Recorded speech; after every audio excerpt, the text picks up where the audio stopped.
এই ধরনের যে একটা অবস্থা তৈরি করার যে প্রচেষ্টা করা হচ্ছে আমরা তারও নিন্দা জানাচ্ছি এবং আমি আশা করব যে যে সমস্ত পক্ষগুলো এই ধরনের অপকর্মে লিপ্ত হচ্ছেন তার বিরুদ্ধে থাকবেন, কারণ বাংলাদেশের স্বাধীন চেতা ছাত্র সমাজ, সচেতন ছাত্র সমাজ বরাবরই অপরাজনীতিকে পরিহার করেছে এবং জনগণকে পরিহার করেছে, এবং আমরা এবারও দেখবো যে জনগণ এগুলোকে প্রতিরোধ করবে এবং তাদেরকে পরিহার করবে।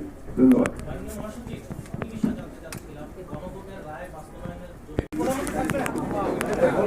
বলেছি তো, আপনি লক্ষ্য করেননি বোধ হয়, এটা ছিলেন না, জি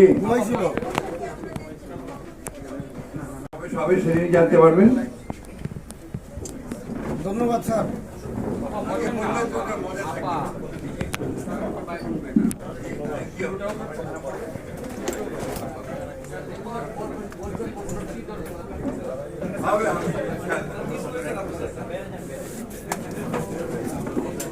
প্যাক আপ